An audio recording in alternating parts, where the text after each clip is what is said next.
Selamat siang Bu Nika dan selamat siang teman-teman. Kami dari kelompok 2 ingin mempresentasikan materi mengenai teknologi dan perubahan organisasi. Sebelumnya, perkenalkan nama saya Murti Apriliana Dewi dengan NPM 2320413. Selanjutnya masuk ke dalam teori. Yang pertama adalah konsep perubahan organisasi.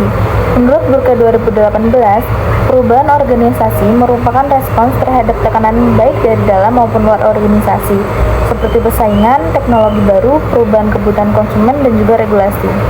Perubahan dapat bersifat bertahap ataupun transformasional. Teknologi sering menjadi pemicu utama perubahan dengan mengubah cara kerja, alur komunikasi, dan juga peran individu dalam organisasi. Selanjutnya ada konsep teknologi dalam organisasi.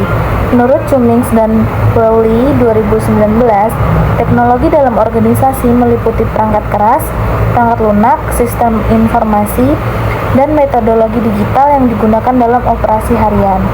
Teknologi modern mencakup cloud computing, artificial intelligence, business intelligence, dan otomatisasi yang memungkinkan proses bisnis berjalan lebih cepat, akurat, dan juga efisien. Teknologi bukan lagi sekedar alat pendukung, namun menjadi fondasi utama transformasi bisnis. Perkenalkan, nama saya Agustina Agnes Marcella, NPM 2320414. Selanjutnya di sini saya akan menjelaskan hubungan teknologi dan perubahan organisasi menurut Kotter 2012. Teknologi tidak hanya dapat membantu proses kerja, tetapi juga menjadi katalis perubahan struktural dan budaya organisasi. Ketika perusahaan mengadopsi sistem baru, mereka harus melakukan penyesuaian pada struktur organisasi, pola konsumsi, mekanisme kontrol, dan produser operasional. Teknologi meningkatkan transparansi, integrasi data, dan kolaborasi digital yang mendorong perubahan perilaku dan budaya kerja. Selanjutnya ada peran teknologi dalam perubahan organisasi. Menurut Draft 2015, peran teknologi ini sangat penting dalam meningkatkan efisiensi kerja melalui otomatisasi proses, digitalisasi dokumen, dan pengumpulan data real-time. Teknologi mendukung inovasi model bisnis baru serta mempercepat pengambilan keputusan berbasis data. Hal ini membuat organisasi lebih adaptif terhadap perubahan pasar dan mampu menciptakan nilai tambah bagi pelanggan. Selanjutnya akan disampaikan oleh teman saya. Baik, yang selanjutnya diimplementasi teknologi dalam manajemen perubahan.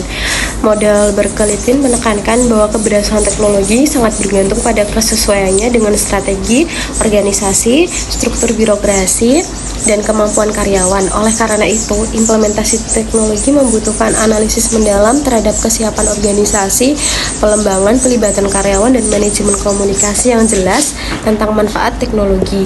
Evaluasi jelas berkala juga diperlukan untuk memastikan teknologi terintegrasi dengan baik ke dalam proses bisnis dan memberikan dampak kinerja yang signifikan. Yang selanjutnya ada tantangan implementasi teknologi. Menurut Lewin 1951, implementasi teknologi tidak terlepas dari sejumlah tantangan, seperti yang pertama, resistensi pegawai. Misalnya, karyawan menolak menggunakan sistem baru karena sudah nyaman dengan cara lama atau takut kerjanya tergantikan teknologi. Yang kedua, ada kesenjangan skill digital. Contohnya, masih banyak pegawai yang belum menguasai software tertentu sehingga membutuhkan pelatihan tambahan. Yang ketiga, tingginya biaya investasi, seperti pembelian perangkat baru, lisensi software, hingga biaya maintenance.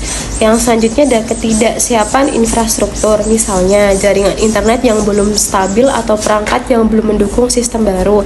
Dan yang terakhir, ada ancaman keamanan informasi, seperti resiko kebocoran data atau serangan siber ketika teknologi baru diterapkan. Kotter 1996 menegaskan bahwa resistensi terjadi ketika karyawan tidak memahami urgensi perubahan atau merasa kehilangan kendali. Rogers 2003 menambahkan bahwa Saya, Betaria Aurora Yusman dengan NPM 232000398 akan melanjutkan pada bagian model manajemen perubahan yang mendukung teknologi. Yang pertama, ada model dari Lewin pada tahun 1951 yang terdiri dari 3 tahap, yaitu unfreezing, changing, dan juga refreezing. Pada tahap unfreezing, organisasi harus menggugah kesadaran bahwa teknologi baru itu diperlukan. Lalu, pada tahap changing melibatkan implementasi teknologi dan juga eksperimen proses kerja yang baru. Lalu pada tahap refreezing memastikan bahwa perubahan itu dapat berjalan secara stabil. Lalu yang kedua ada Kotter's 8 Steps for Leading Change pada tahun 1996, mulai dari urgensi perubahan hingga memperkuat budaya yang baru. Kotter menekankan urgensi, pembentukan koalisi perubahan, visi yang jelas, dan kemenangan jangka pendek untuk memastikan teknologi dapat diterima. Lalu yang ketiga ada model ADKAR dari Hyatt pada tahun 2006, yaitu Awareness, Desire, Knowledge, Ability, dan Reinforcement. Model ini memperlihatkan bahwa perubahan teknologi berhasil jika individu meningkat kesadarannya, memiliki keinginan untuk berubah, pengetahuan teknis, kemampuan penerapan, dan juga penguatan dari organisasi. Lalu selanjutnya proses adopsi teknologi. Rogers pada tahun 2003 menjelaskan bahwa adopsi teknologi dipengaruhi oleh keunggulan relatif teknologi, kesesuaiannya dengan praktik yang ada, dan tingkat kompleksitasnya. Pengguna akan lebih cepat mengadopsi teknologi jika teknologi tersebut memberikan manfaat yang nyata, mudah digunakan, dan dapat dicoba terlebih dahulu sebelum diimplementasikan secara penuh. Organisasi perlu merancang strategi komunikasi, pelatihan, dan pilot testing untuk mempercepat adopsi. Kemudian ada strategi adopsi teknologi. Yang pertama ada dukungan dari manajemen puncak. Yang kedua ada kebijakan komunikasi yang transparan. Yang ketiga melibatkan karyawan dalam proses perencanaan. Keempat memberikan pelatihan sistematis untuk meningkatkan kompetensi digital. Dan yang terakhir evaluasi pasca implementasi. Selanjutnya kesimpulan. Teknologi dan perubahan organisasi saling bergantung satu sama lain. Teknologi menjadi pendorong transformasi, sementara perubahan organisasi menciptakan kondisi yang memungkinkan teknologi berfungsi optimal. Organisasi yang mampu menyelaraskan aspek teknologi, struktur, strategi, dan budaya akan memperoleh keunggulan kompetitif yang berkelanjutan. Oleh karena itu, transformasi digital bukan hanya persoalan teknis, tetapi juga manajerial, kultural, dan strategis. Saya Angelik Ajeng Supadi, NPM 23240, ingin melanjutkan presentasi di slide ke-13 dan 14. Yang pertama, transformasi digital Bank Rakyat Indonesia (BRI) dari 2016 sampai 2023. Permasalahan awalnya itu sebelum 2016, 80% nasabah BRI masih mengetre di kantor cabang dan unit desa. Kemudian sistem IT kuno mainframe era 1980-an itu tidak mendukung mobile banking. Kemudian budaya karyawan sangat teller oriented, banyak yang takut teknologi akan menghilangkan pekerjaan mereka.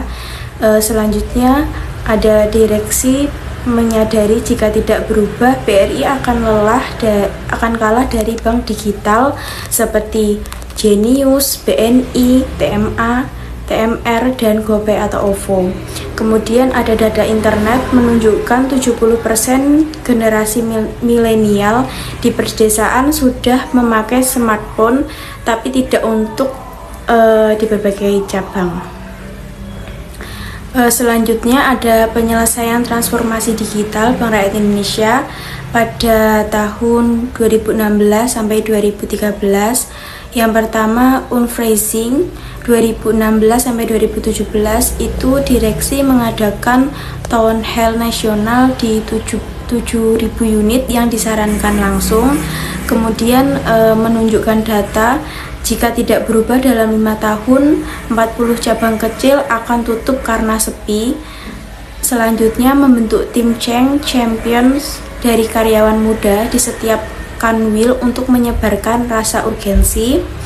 Yang terakhir ada mengundangkan karyawan senior untuk unlever kebiasaan manual dengan kunjungan ke Alibaba di Tiongkok. yaitu melihat bagaimana teknologi menggantikan teller tapi menciptakan jutaan pekerjaan baru. Perkenalkan, nama saya Oriza Najla dengan NPM 423. Saya akan menjelaskan penyelesaian transformasi digital Bank BRI pada tahun 2016 sampai 2023. Yang kedua ada changing atau movement 2017 sampai 2020. BRI meluncurkan aplikasi Brimo dan jaringan agen BRI Link berbasis smartphone. Lalu BRI melatih 450.000 agen BRI Link dan 90.000 karyawan cabang dalam 18 bulan program pelatihan massal. Lalu BRI mengganti sistem core banking dari mainframe ke sistem modern berbasis cloud. Lalu BRI memberikan insentif besar bagi karyawan yang berhasil mengajak nasabah pindah ke digital, bonus hingga 300% gaji bulanan bagi agen yang terbaik. Lalu ketiga, rephrasing. Tahun 2020 sampai sekarang, BRI mengubah KPI cabang dari jumlah transaksi teller menjadi jumlah transaksi digital per cabang. Lalu BRI menutup ratusan cabang kecil yang sepi dan mengalihkan karyawan menjadi relationship manager digital. Lalu menyematkan slogan BRI New DNA, Digital and Customer Centric, di semua seragam dan kantor. Hasilnya pada 2024, 99% transaksi BRI sudah dilakukan di luar cabang. Jumlah pengguna BRI lebih dari 33 juta atau terbanyak di Indonesia. Lalu, keterkaitan studi kasus dengan materi, yaitu Lewin 1947 dalam artikel Frontiers in Group Dynamics menulis bahwa perubahan hanya berhasil jika psychological safety saat unfreezing dan institutionalism saat freezing. BRI melakukan persis itu, menciptakan rasa takut akan masa depan, driving force, sekaligus menjamin tidak ada PHK massal, reducing risk, training force, lalu mengunci budaya baru lewat KPI dan seragam. Sekian dari kelompok kami. Jika ada salah kata, kami mohon maaf.